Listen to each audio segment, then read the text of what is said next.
Welcome back to my channel. If you're new, hello. This is a channel about video editing, post-production, my life as a freelance editor, and what I do, how I do it, and how you can do it too. So if that sounds like something you're interested in, please hit that subscribe button with notifications on so you don't miss any of my future uploads.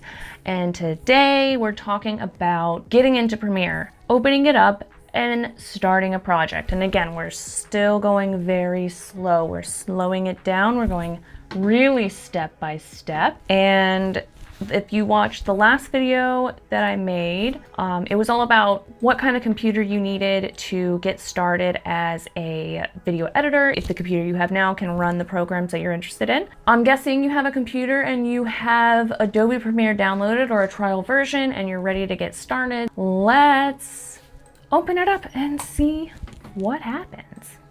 Here we are with the welcome window, the home window. It's home. And it gives you the option to do a new project or open an existing project. Let's see, this just takes you to your Adobe account. So we don't need to do that. So we're gonna do a new project. Let's call it new project test 001.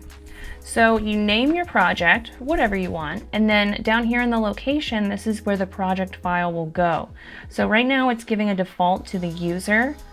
My name, Documents, Adobe Premiere Pro, you know, it's like the documents. So I want to change that to desktop. Then we have our general settings. So the video settings, display format, so time code, you can also do feet, like if you're working with actual film that's been digitized, there's a setting for 16 and 35 millimeter. There's also an option to work with just frames. So we're just gonna select time code, audio, audio samples, capture, HDV or DV. I'm not doing any capturing now, so I'm just gonna do that. And then we click OK. And now we're in the project. And there's lots of windows and there's nothing going on. And it's just telling you import media to start, drop media here. So it can be kind of confusing. So let's just focus up here at the top. So let's go into Premiere. If we click on About Premiere, this is going to give you the information, basically just what version. So if somebody asks you what version of Premiere you're working with, you open it up, go to Premiere, About Premiere, and it'll tell you what version you're working in. And hit the escape key to get out of there. Preferences, Premiere Pro preferences. This is a great spot. You go in here, this is where all of your project settings, maybe not all of the project settings, but a lot of the project settings live, and where you can really kind of customize and troubleshoot a lot of issues. So at startup, you can change it to open most recent project or show the home. When opening a project, show open dialog or show home. Bins, we'll get into bins, but basically this gives you, tells you like what actions do what to the bin. So if you double click, it opens the bin in a new tab.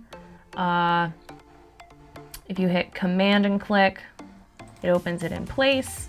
Option click opens in a new window. So yeah, there's that.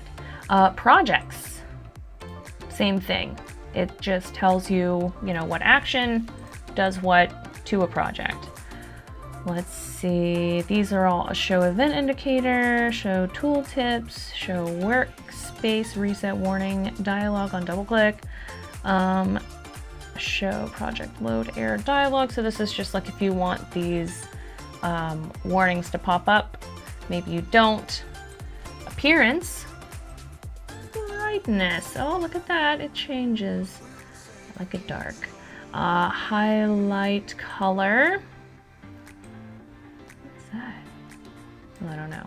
But yeah, so this is basically just the appearance. Audio. Let's see, auto match time, 1 second. I don't know much about audio, so I leave just the regular settings. The only thing that I like to make sure is on is right here, play audio while scrubbing. That means if you're dragging your cursor, or, oh geez. If you're, what is it called? The time marker, timeline, whatever it is. When you're scrubbing through the timeline, you can actually hear them talking. So if you're trying to pick up on like one syllable, or right when they make a sound, you're able to hear it frame by frame, like what audio is coming out of their mouth. So I like to make sure that is on. Maintain pitch while shuttling, yes. Mute input during timeline recording. Oh, I want that on. I've had issues with that before. Automatic waveform generation, yes. That's so that you can see the waveform. It's easier to match up audio when you can actually see the forms actually line up. Say actually one more time. Yeah, audio hardware. If you're having trouble hearing Premiere, like if you're playing something and it's showing that there's audio playing, you can see the waveform in the timeline, but nothing's coming out, you want to go right to your preferences, check the audio hardware. Premiere is notorious, like, you know how if you have a monitor plugged in and your computer will automatically detect and start playing the audio out of that monitor? Premiere won't. You have to manually go in and change the output hardware so that it knows to send it that way, or it just won't, you won't hear anything. It's just something that it does. Autosave, here's a fun one. You definitely want to have this on. Automatically save projects every 15 minutes, not enough, every 5 minutes. Maximum project versions, I think you can go up to 100, I don't know. Let's see if you can go to 500. But so you want to be careful because let's say like you don't have that much storage on your machine. You don't want to be like, oh my God, I can't even actually save this or do anything because there's so many autosave projects. And then there's other options here. Save backup project to Creative Cloud, blah, blah, blah, blah, blah. Capture settings, I don't do a lot of capturing into Premiere. So I leave them regular settings. Let's see, collaboration, control surface. A lot of these I don't really mess around with because they just are regular. Ooh, labels, I love labels. Love messing around with labels. So labels are great when you're editing to, like when I run through an edit, what I'll do is do a different label color for everything. So while I'm editing or pulling selects, I put a green marker for graphics, like G, green graphics. I'll put a red marker for a transition. I'll put an orange marker for like an audio cue, so on and so forth. So I'll have my own little like code that key that I go by. And here you can actually change the colors, the specific, oh no, I'm running out of battery.